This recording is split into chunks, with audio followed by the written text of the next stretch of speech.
Bonjour à tous. Tout d'abord, merci de nous accueillir, d'accueillir avec bienveillance les gens qui disent pain au chocolat correctement. Et on va vous parler tous les deux de designers, développeurs, qu'est-ce qu'on peut faire ensemble, comment on peut créer la différence. Alors, tous les deux, on a un problème, c'est quand on navigue sur le web, on trouve que tous les sites se ressemblent. Donc là, par exemple, on a pris 3 sites qui existent, dont un qui vend des voiles, un qui vend des tours opérateurs, des tours des circuits de voyage en Australie, et un site d'actualité française. Et on se trouve sur le même site, sur ces 3 sites complètement différents, les mêmes éléments graphiques, les mêmes selects, les mêmes systèmes de tabulation. Bref, en fait, les sites sont dans un moule, sont fabriqués un peu de la même manière, et du coup, les sites ne se différencient pas assez. Et on va se présenter. Alors, pour parler d'un talk designer-développeur, fallait une designeuse, Cécile. Vous m'entendez ? Non, on t'entend pas. Vous m'entendez ? On t'entend. Je l'avais éteint quand je pensais à l'allumer. Du coup, je suis Cécile, je suis designeuse, je suis agiliste. Je viens de rejoindre Talent Labs et je suis également co-organisatrice de Design System France. Et du coup, Florent. Donc moi, je suis développeur principalement JS, back ou front, et je viens de rejoindre une société super qui s'appelle WeFacto, que je viens de créer. Donc, pour revenir à notre problème, tous les sites se ressemblent. Pourquoi? Parce que nous, les développeurs, quand on commence un projet, on commence par utiliser une bibliothèque de composants, donc que ce soit Material, Bulma, Bootstrap, peu importe. On commence toujours le projet comme ça, parce que c'est plus simple, parce que c'est à la mode, parce que ça vient de sortir. Peu importe, et parce qu'on n'a pas envie d'écrire tous les composants à la main non plus, on commence par ça. Et là, dans ce talk, on va essayer de faire différent. Et il nous fallait, pour répondre à cette question, il nous fallait un sujet d'exemple. Et le sujet, ça va être mon aquarium. Donc mon aquarium, le hardscaping est fait. Donc ça veut dire quoi? J'ai mis les plantes, les rochers, mais j'ai aucun poisson dedans. Et mettre des poissons pour pas qu'ils se mangent entre eux, qu'ils soient compatibles, en fait, c'est compliqué. Donc du coup, j'ai fait une application pour m'aider à choisir mes poissons dans mon aquarium. Et cette application s'appelle AquaCompose. Je suis développeur. Qu'est-ce que j'ai fait? Je l'ai fait l'application, je l'ai développée. Et la voici. Donc j'ai utilisé Material. Et cette application, qu'est-ce que je vais pouvoir commencer par faire? Je vais pouvoir commencer par rentrer le volume de l'aquarium. Donc c'est un 80 litres, on peut le voir ici. Je vais pouvoir ajouter des poissons. Donc ici, j'ajoute ce magnifique poisson, un magnifique chichilé américain. Je l'ajoute à mon aquarium et on voit que l'occupation de l'aquarium passe à 12%, que je dois respecter une température de 23 à 29 degrés, que j'ai un pH de 5 à 7, entre 5 à 7, et la dureté de l'eau doit être comprise entre 1 et 10 degrés. Donc, l'application répond à mes besoins. Je peux rajouter d'autres aquariums. Là, par exemple, je vais essayer d'en mettre 12 autres poissons. Donc là, je suis passé à 147% d'occupation. Donc là, mon aquarium est trop rempli. Et voilà, donc les contraintes sont plus contraintes, du coup. Et je peux, par le biais de cette application, remplir mon aquarium. Donc ça, c'est fait. Sauf que vous avez des yeux, et mes clients aussi. Et c'est un problème. Et du coup, j'ai souvent des retours. Alors c'est bien ce que tu as fait, hein, ça répond fonctionnellement aux besoins, mais clairement, c'est moche. Et ça, absolument tous mes clients me l'ont dit. Donc m'engagez pas pour faire quelque chose de joli, du moins pas tout seul. Et comme j'aime bien Cécile, j'essaye de l'ajouter au projet. Donc qu'est-ce que je dis aux clients? Je fais, on a utilisé une bibliothèque de composants, on a un projet moche, oui. On va ajouter un designer, le designer va travailler, et à la fin de l'intervention du designer, on aura un projet joli. Et ça sera magique. Donc à toi de jouer, Cécile. Alors, du coup, par le biais de Florent, le client me contacte. Il me briefe. Je passe des journées entières à faire des allers-retours avec lui. Au bout du 84e aller-retour, donc c'est hyper frustrant pour moi, du coup, il valide la maquette. Je l'envoie à Florent dans ce mail magnifiquement personnalisé. Merci Cécile. Alors, c'est cool, hein, tu m'envoies un PSD, mais moi, premier problème, j'ai pas Photoshop. Bah, je t'envoie un JPEG. Ah, encore plus, merci Cécile. C'est super sympa à faire en web, ça. Alors déjà, les poissons, ils sont complètement détourés. Moi, j'ai pas ça en stock dans mes données. J'ai des espèces de petites cartes, là, comme ça, complètement aléatoires, en forme de bulle. Moi, franchement, je suis incapable de faire ça en web. C'est trop de travail. Et c'est vraiment trop différent de ce que j'ai fait. Et du coup, quand je fais intervenir Cécile, souvent, on se bat. Enfin, pas Cécile personnellement, bien sûr. Ça entraîne un conflit. De penser comme ça, de penser la relation designer-développeur comme ça, en disant qu'on va ajouter un designer, ça va tout régler, ça ne marche pas. Ça entraîne vraiment des conflits. On arrive rarement au projet joli. On est obligé de faire des contraintes un peu foireuses. Donc là, ce qu'on va essayer de faire, c'est de travailler ensemble, un peu comme ce banc de Barracuda. Donc, on reprend le projet de la base. Donc, qu'est-ce qu'on va commencer à faire? La recherche utilisateur. Alors moi, comme 100% des clients de Florent disent qu'il est moche, moi, mes 100% de mes clients disent de toute façon, on n'a pas de temps, ça n'apporte pas de valeur, et de toute façon, nos utilisateurs, on les connaît. Alors ça, déjà, c'est faux. Pour connaître des utilisateurs, il faut aller les voir, il faut les interviewer, il faut faire de la recherche. Donc, c'est chose qui prend du temps, mais il faut en faire un minimum. Donc, à force de parlementer, comment on a pu faire de la recherche. De cette recherche, on va pouvoir en extraire des parcours, différents parcours utilisateurs qui descendent de nos personas. Donc, on a pu identifier des typologies d'utilisateurs, et pour chaque utilisateur, on a eu un parcours défini qui a d'un point A à un point B. Mais on ne va pas commencer à designer et à développer tous ces parcours. On va vraiment prioriser par un très simple qu'on va pouvoir justement tester assez rapidement. Donc là, c'est le premier parcours qu'on va développer. Voilà. Et du coup, les développeurs, qu'est-ce qu'ils font pendant ce temps-là? Pendant qu'ils recherchent, nous, on ne fait rien. Enfin, pas vraiment. En vrai, le temps qu'elle fasse ses recherches, on peut très bien continuer de la valeur. On peut très bien continuer à utiliser notre bibliothèque de composants qu'on a utilisée au départ, et on peut continuer à livrer de la valeur métier. Et quand on continue le projet comme ça, niveau développement, généralement, on fait des refactos. Maintenant, vous comprenez un peu le nom de ma boîte. Et on réduit la taille des composants. On commence à les découper. On réduit la responsabilité. Et on arrive aussi à trouver des composants qu'on va réutiliser un peu partout dans l'application.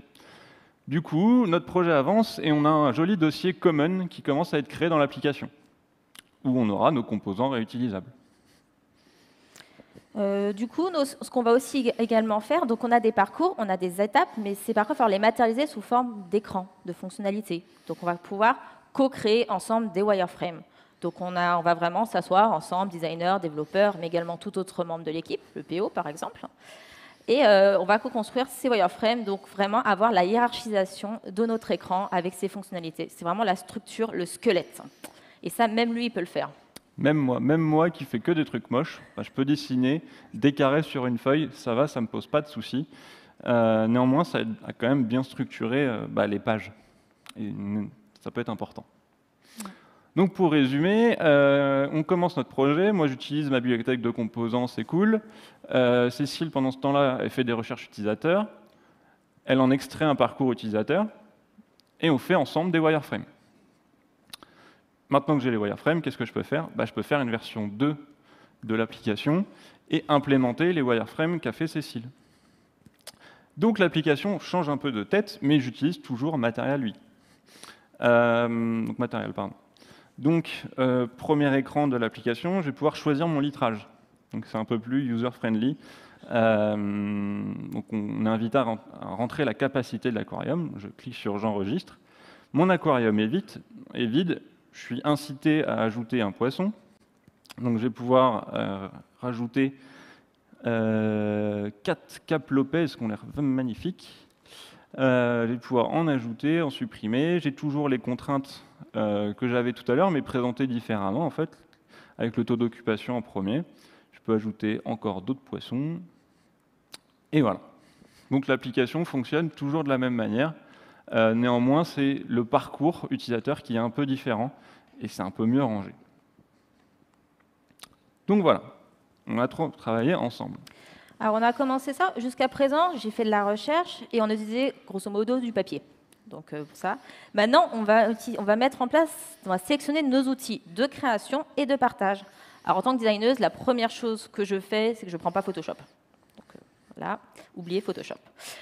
Il y a sur le marché différents outils pour faire du prototypage, du maquettage qui existe, XD, Figma. Alors, moi, j'aime beaucoup Sketch, donc j'utilise Sketch. À ça, je vais coupler du coup d'autres outillages, donc InVision Craft pour pouvoir animer mes maquettes et avoir pouvoir montrer un flow. Et également des outils purement de partage, donc Zeppelin, qui va permettre justement de communiquer les écrans. Ça peut aussi résoudre des petits problèmes de remote. Et Zero8, qui va nous servir de base pour notre documentation. Le gros mot. Donc là, on ne répond pas encore aux problématiques de la conférence, qui est de comment faire différent. Et c'est là où Cécile va commencer à faire un peu différent. Voilà. Donc, première chose qu'on va faire, c'est des recherches graphiques. Alors, pour faire la recherche graphique, on va faire un mind map. Donc, on va prendre le mot aquacompose et on va en extraire tous les mots, toutes les idées, tout ce à quoi ça va nous faire penser.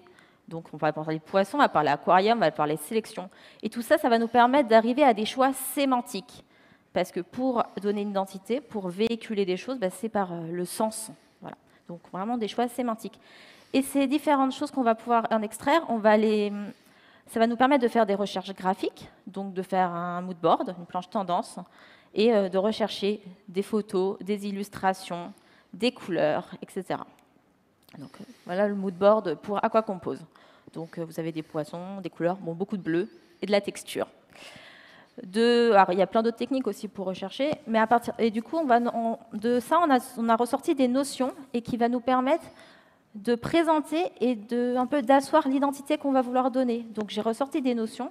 Donc là, on va parler de texture, de lumière, de mouvement. On a commencé à faire des choix typographiques, défini un début de style graphique pour des illustrations. Donc, notre produit va tourner autour de cette identité-là. Et tout ça, en fait, ça va nous servir de susciter des émotions pour les utilisateurs. Parce qu'on va parler on parle de vivant, on parle d'aquarium, donc ça bouge, ça peut émerveiller. Et il faut que notre produit fasse penser aussi à un aquarium et suscite de l'émerveillement.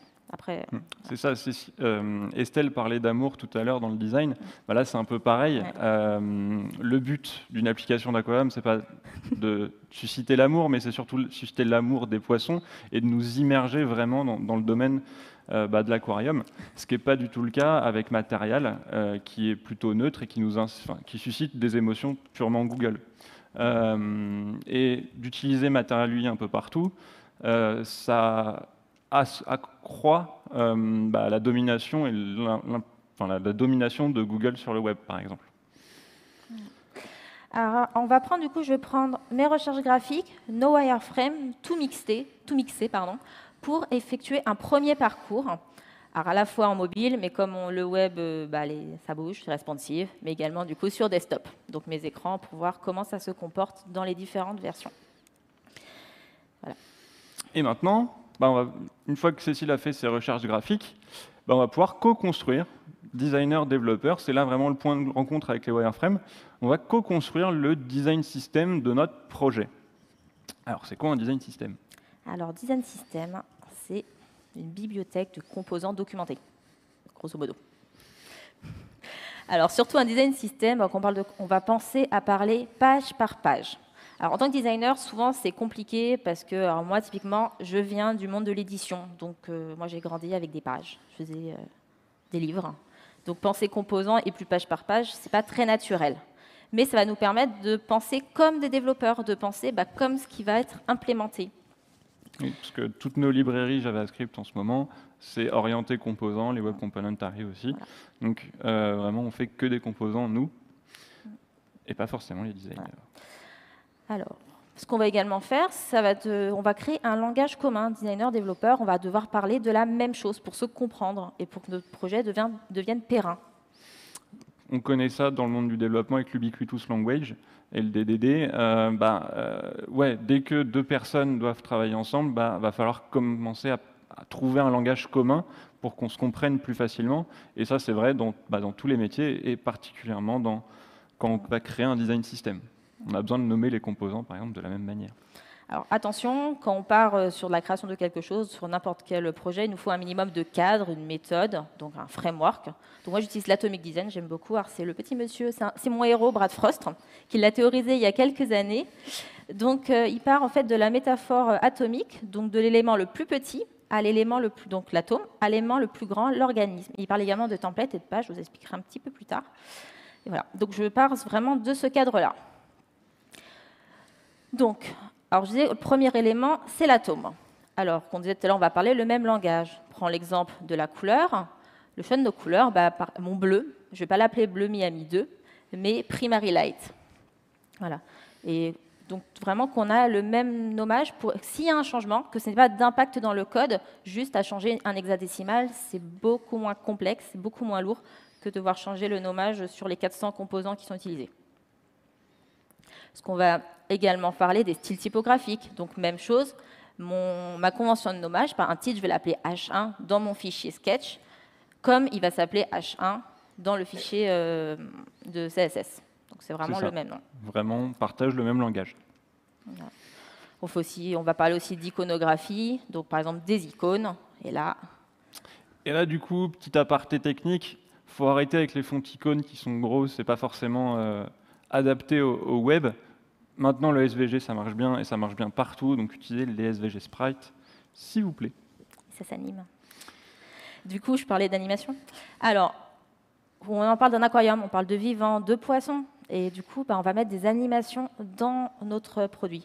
On va prendre des animations qu'on va aussi réutiliser à différents endroits pour différentes choses. Donc là, par exemple, j'ai une vague mouvement qui va nous servir, du coup, c'est un SVG animé, qui va nous servir, qu'on va réutiliser à plusieurs endroits, également des illustrations ou des particules. Donc ça va vraiment participer à l'ambiance de notre aquarium. Alors, ce qu'on va également faire, c'est qu'on va tout rationaliser, parce que votre designer qui vous dit un pixel un peu plus à gauche, un pixel un peu plus à droite, c'est pas très agréable.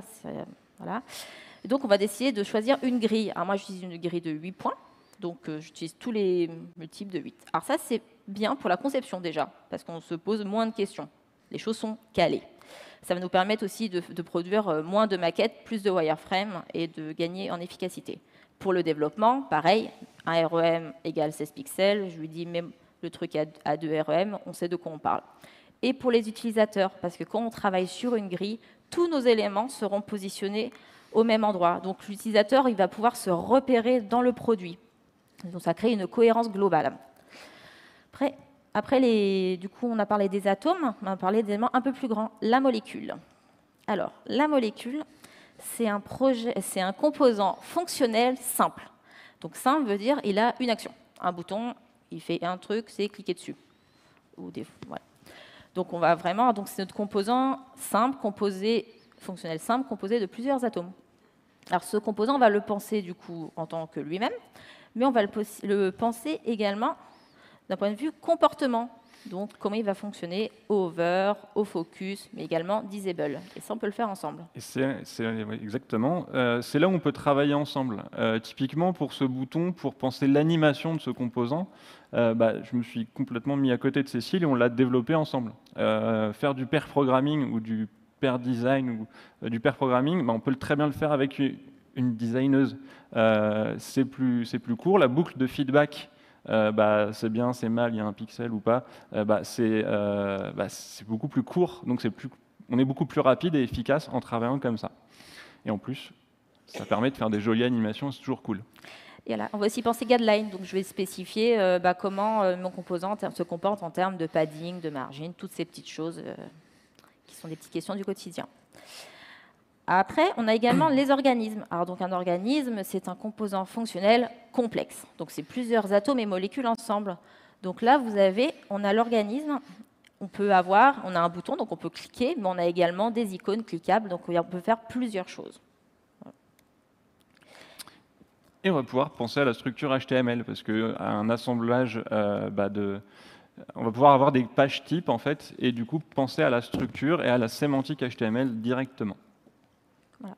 Et ce que je vais faire également, c'est que je vais créer des pages types, des pages avec le bon wording, des pages avec un cheminement en fait, qui vont servir de base de conception et de repère pour savoir quel ton on emploie, à quoi ça devrait ressembler à la fin. Ça va vraiment servir de base. Et après, si je dois rajouter d'autres écrans, je n'aurai plus qu'à faire des wireframes. Ce qu'on va également faire, c'est qu'on va penser accessibilité. Alors l'accessibilité, ça passe par différentes choses, dont des choses qui sont très simples, les contrastes. Bon, carré blanc sur fond blanc, c'est très beau dans un musée, mais sur mon application, c'est pas très utile. Donc pensez être RGA, double RG et triple RG. Voilà. Ce qu'on fait également, c'est penser wording. Donc je vais du coup spécifier dans mon design system à l'équipe quel ton utiliser pour, par exemple, mes boutons. C'est ça, en fait, le but d'avoir un design system, c'est un peu de standardiser, de toujours s'adresser de la même manière à l'utilisateur, d'avoir une uniformisation de ça, une uniformisation aussi des composants, et ça va vraiment très loin, notamment pour le référencement. Pour le référencement, du coup, moi je veux aussi dire que je trouve que c'est dommage souvent que ce soit le développeur, alors qu'il n'a pas, déjà c'est pas nécessairement son métier, et alors qu'il y a des gens qui ont ces connaissances-là, de dire comment on doit remplir une balise title. Parce que là, il va falloir parler non pas aux utilisateurs, mais aux petits robots de Google. Exactement. Voilà. Ça reste à plusieurs personnes quand on fait un projet. Voilà. Et pas que des humains. Et là, on arrive et on a un design system. Alors, un design system, c'est quoi? C'est une doc. Donc, on a notre jolie doc. Ici, on l'a fait sur 08 via un outil. Et cette doc, elle ressemble à quoi? Donc là, on a tous nos atomes de définis, nos fonds de famille, etc., comment ça doit être fait. On a nos molécules. Donc là, on voit le fameux bouton avec ses différents états. On peut aussi avoir des exemples d'utilisation du bouton. Donc là, par exemple, j'ai un live sur le bouton, comment il marche et comment cette animation elle fonctionne, donc au hover et pas au hover. On a les spécifications du wording, donc on a toute une doc bien détaillée où on a qui a été écrite par les designers et les développeurs et potentiellement d'autres personnes de l'équipe. Donc il y a pas mal d'outils pour ça et tout est spécifié via ces outils.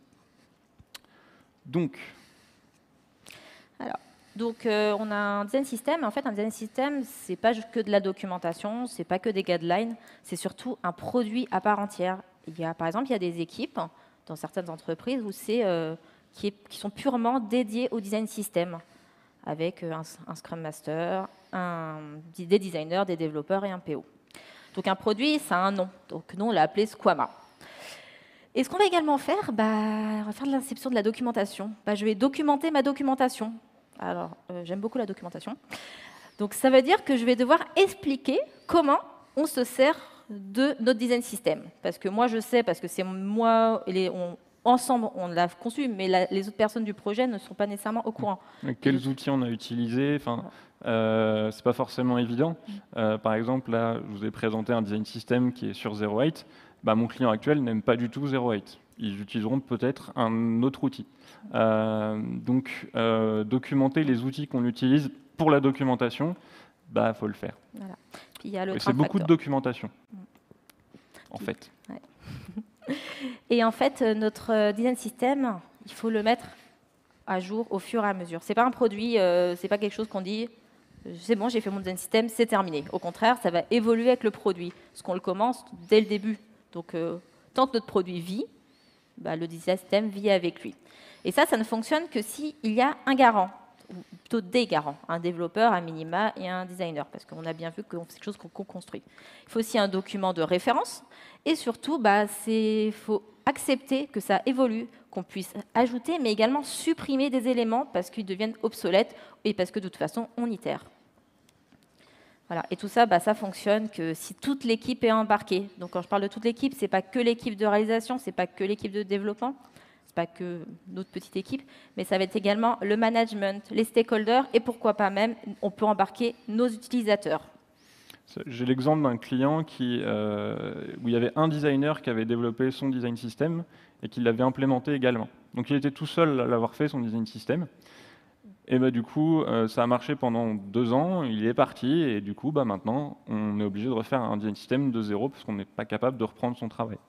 Donc c'est super important d'impliquer plusieurs personnes dans un projet, dans un design system. Mais à partir du moment où on est plusieurs, on peut se poser la question de quand est-ce qu'on ajoute des composants dans le design system. Et là, ça peut devenir compliqué. Alors là, j'ai un composant, il n'existe pas dans le design system. Est-ce que je l'ajoute dans le design system ou pas? Donc ça, on peut très bien suivre ce diagramme de décision, si vous voulez. Est-ce que ça rentre dans le design system ou pas? Mais c'est quand même vachement compliqué. Donc voilà, ça peut être très compliqué. Voilà. Comment?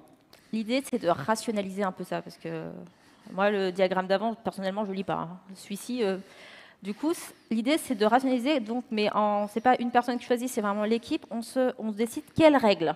Alors, une règle simple, par exemple, c'est dire, j'ai un nouvel élément dans mon application, que j'ai une fois. Donc, ce qu'on va faire, c'est qu'on va en utiliser un truc qu'on a déjà développé. Ça ne fera peut-être pas à 100% le job, mais on ne perdra pas du temps à développer quelque chose qu'on utilise une fois là et que peut-être même on va supprimer dans une semaine. Et dire que, à partir du moment où on l'aura utilisé 3 fois, on pourra dire que notre composant va commencer à devenir périn et on va pouvoir le développer. Donc, on va pouvoir créer un nouveau composant au bout de la 3e utilisation. Donc ça, c'est l'équipe, on a décidé ça ensemble. Alors ça, c'est un vrai retour d'expérience, ça marche assez bien et c'est assez bien accepté aussi du PO. Voilà, mais c'est qu'un exemple. C'est à vous de trouver le vôtre. Quand on commence un design system, c'est vrai que c'est beaucoup plus simple de suivre un flow simple comme ça, plutôt que celui d'avant. Mais à vous de trouver le vôtre et celui avec lequel vous êtes à l'aise. C'est le plus important. Et du coup, quelles sont les implications dans le code? Vous vous souvenez du dossier common dont je vous parlais au début? On va tout simplement le renommer Design System, ce projet. Ce dossier, pardon. Alors, c'est vrai, mais c'est pas que ça. Tous ces composants qui sont dans ce dossier Design System, ils doivent respecter quelques principes. Alors, ils doivent être simples, assez atomiques, donc ça marche bien quand on fait de l'atomic design. Ils doivent être flexibles, personnalisables, testés et documentés. Alors, on va détailler un peu. Donc, flexible, dans un premier temps, l'utilisateur, on ne sait pas dans quel contexte notre composant va être utilisé. Donc là, par exemple, on a un composant typographie. Donc, on voit qu'il y a la propriété component égale h2. Ça veut dire qu'on va pouvoir surcharger la sémantique qui est utilisée par le composant typographie. Donc, on va pouvoir vraiment générer le HTML que l'on veut et que l'on souhaite. Donc ça, c'est super important, parce que si le composant typographie, je ne peux l'utiliser qu'à un seul endroit, c'est pas cool pour l'utilisateur et ça ne marchera pas. Autre exemple de flexibilité de composant, à gauche, j'ai un composant avec énormément de propriétés, donc un composant card, il a besoin énormément d'informations. Et à droite, un composant beaucoup plus flexible, où j'ai une card et je me sers de la puissance de l'imbrication HTML pour pouvoir le personnaliser un peu plus. Donc on voit qu'on a des composants carte header, carte media, carte content, carte action. À gauche, par exemple, ce qui n'est pas possible, c'est de mettre dans la description ou dans le contenu une partie du texte en gras. À gauche, c'est pas possible. À droite, je peux utiliser l'imbrication HTML pour le faire. Donc c'est super important de penser à la flexibilité des composants pour faciliter en fait le travail des utilisateurs du design system qui sont les développeurs. Ils doivent être personnalisables aussi. Le but, c'est de styler facilement les composants par l'utilisation de propriétés typiquement variantes. Donc toujours ce même exemple. Ici, même si le composant typographie va rendre un composant H2 pour le HTML, pour le SEO, pour notre utilisateur humain, il va apparaître comme un H1. Donc c'est super important d'avoir ces deux niveaux de flexibilité, de personnalisation. Ils doivent être testés, forcément, parce que vos composants dans le design system, c'est la base de votre application. Ils sont utilisés partout dans l'application, donc ils doivent marcher dans tous les cas, et pas uniquement sur votre machine, donc ils doivent être testés et documentés. Et surtout, ils doivent avoir une responsabilité unique. Il ne faut pas avoir des composants avec trop de responsabilités, sinon on va trop contraindre l'utilisateur. Donc tout simplement, il faut respecter l'atomic design dans le code. Alors ça, c'était des principes que moi je me fixe. Il y a d'autres principes qui émergent en ce moment, notamment via Adi Osmani, le first principle. Donc les composants doivent être focused, indépendants, réutilisables, petits et testables. Donc c'est à peu près les mêmes principes. Donc le principe first. Et surtout, pourquoi on doit s'embêter et veiller à la bonne qualité de notre design system? Tout simplement parce que notre design system il sera utilisé par des développeurs et des designers. Et s'il n'est pas flexible, si il est inutilisable, imaginons un développeur qui essaye de faire une modale. S'il n'arrive pas à la faire, il va passer outre, il va chanter le design system pour faire quelque chose d'autre. Donc si le design system n'est pas assez flexible, si on ne peut pas faire ce que l'on veut avec notre design system, il risque l'obsolescence, il risque d'être mort. Il y aura de la résistance par rapport à l'équipe, et du coup le design system ne sera pas utilisé. Donc c'est super important de veiller à la qualité des composants dans le design system. Et pour veiller à la qualité, on a des outils. Un des premiers outils pour tester unitairement des composants, c'est Storybook. Donc ça ressemble à ça, Storybook, c'est les composants que j'ai développés. Donc, vous vous rappelez du bouton, on a le bouton avec la vague de tout à l'heure. Je vais pouvoir vérifier l'accessibilité directement dans Storybook. Je vais pouvoir voir que mes tests passent bien, voir que des actions sont bien émises au clic. Je peux jouer aussi avec les propriétés de mes composants. Donc, par exemple, la card ici. Donc, je vais pouvoir changer le nom de l'espèce pour mettre BDX.io. Donc, je vais pouvoir vraiment modifier mes composants, modifier mes cards directement dans Storybook et vérifier que ça marche bien dans tous les cas d'utilisation et de manière assez unitaire. Ce qui aide vraiment à développer des composants qui sont utilisés et utilisables. Et une fois qu'on a fait tout ça, une fois qu'on a développé tous les composants de notre design system, on peut faire une chose vraiment super cool, c'est de supprimer matériel, supprimer Bulma, supprimer Bootstrap du projet. Et là, vraiment, quand on le fait, quand on a tous nos composants, on est vraiment super content. Et ça peut donner ça. Alors attention, c'est l'application finale. Donc, le flow reste le même. On a juste ajouté des éléments de notre design system et on n'utilise plus matériel. Donc là, je vais pouvoir toujours rentrer mon aquarium de 120 litres. On voit les petites bulles pour avoir cet effet d'immersion dans l'aquarium. Je vais pouvoir ajouter toujours les mêmes poissons. J'ajoute 3 poissons, je peux ajouter d'autres poissons. Et ça fait plein de poissons dans mon aquarium. Et donc voilà, donc c'est l'application avec tous les petits effets qui sont plus immersifs. Quand on compare avec ce qu'il y avait avant, bien avant, on a moins l'impression d'être chez Google quand même. Alors oui, forcément ici c'est pas forcément très joli, mais on a moins l'impression d'être chez Google, c'est un peu plus différenciant. Et pour résumer tous les outils qu'on a utilisés pour faire ça. Alors, moi, en tant que développeur, j'ai utilisé Storybook pour développer mes composants de manière unitaire.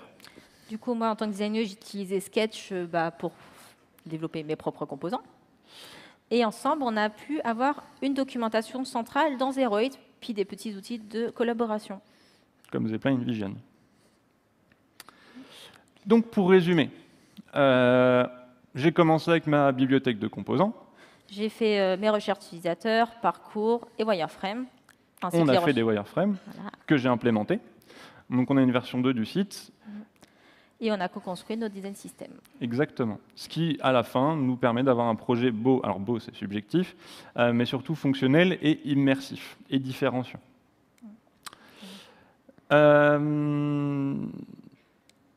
Et du coup, quand on commence avec Material, Bootstrap ou Bulma, on peut considérer ça comme de la dette technique assumée.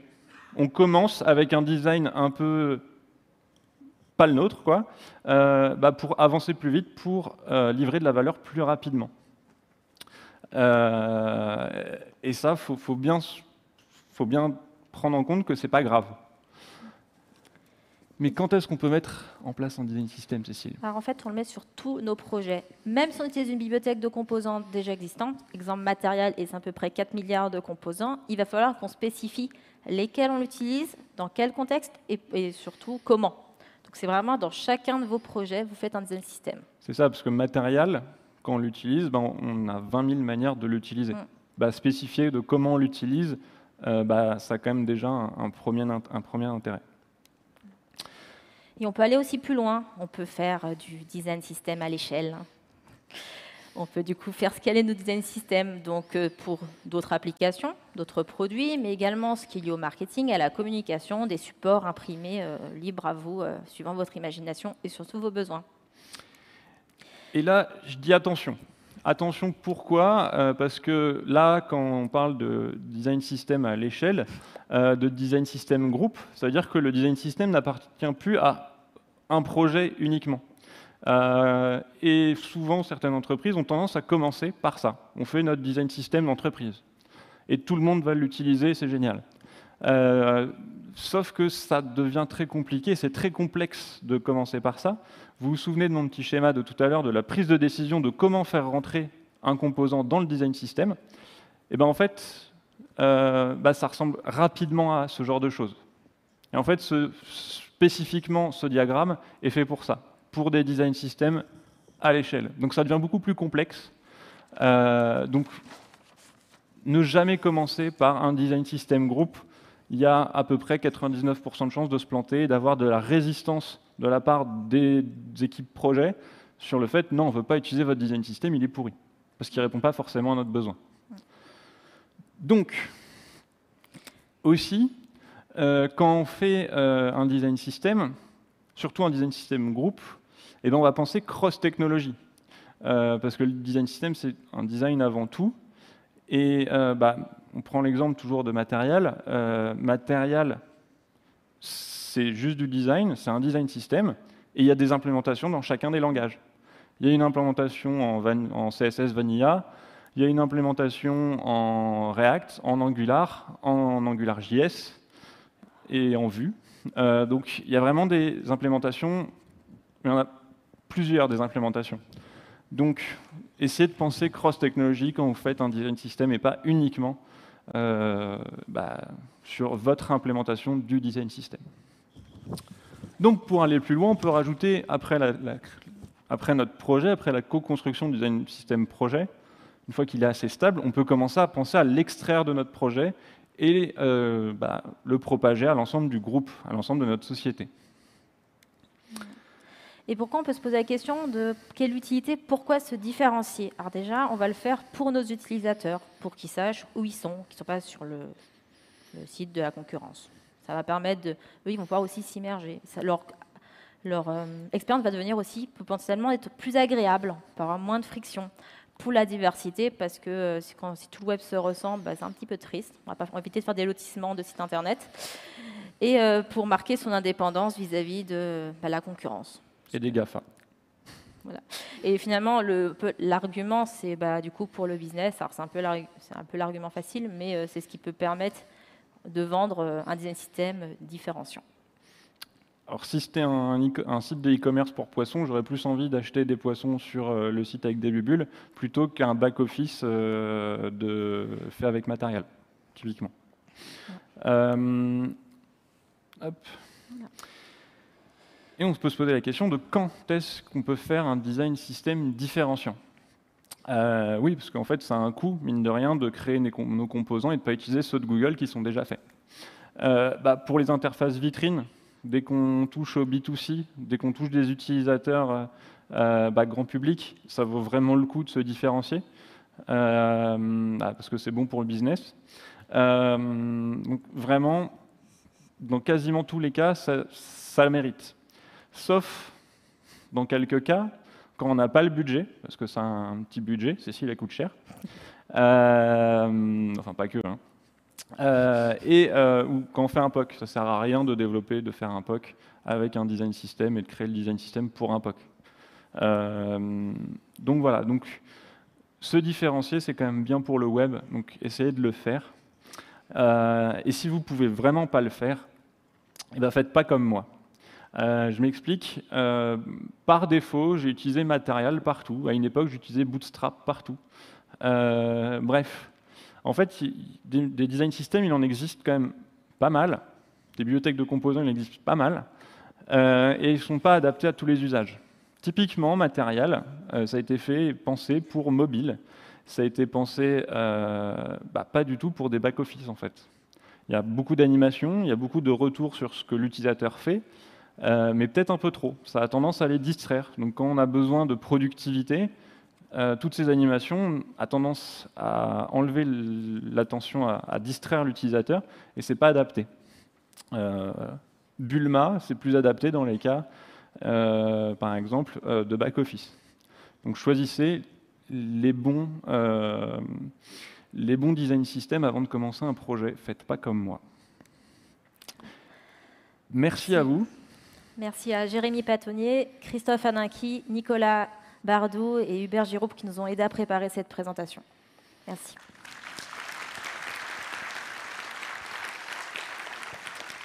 Est-ce qu'on a le temps pour des questions?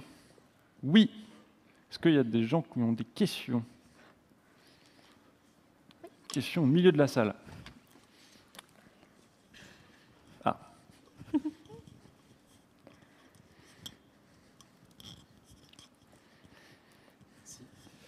Tout d'abord, merci. C'est plus par rapport à des méthodes de travail. Quand il y a des animations sur des composants, typiquement, est-ce que vous allez avoir un outil pour les exporter et savoir comment ils vont être intégrés, ou est-ce que c'est aux développeurs de faire tout le travail? Alors, par exemple, tout à l'heure, je vous ai montré l'animation, le poisson qui est animé. C'est moi qui l'ai fait avec mes petits doigts.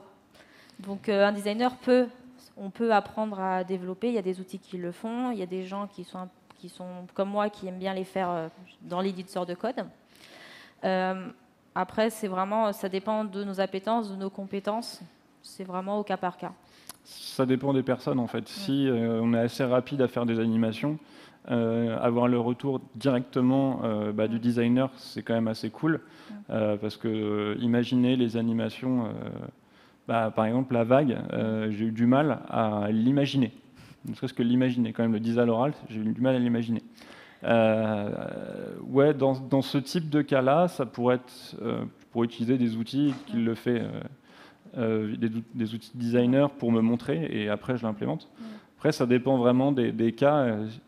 Il faut toujours privilégier de travailler avec le designer côte à côte. Si c'est pas possible, on passe par d'autres outils. Mais... Et même en fait, ça va permettre surtout de réfléchir à comment on le fait. C'est souvent le plus dur dans une animation, notamment quand on fait du SVG animé, c'est de comprendre comment on va le faire. C'est on va se tordre le cerveau. Le faire en soi, c'est pas si compliqué, c'est moins compliqué. Ok, merci. Est-ce qu'il y a d'autres questions? Toujours au centre.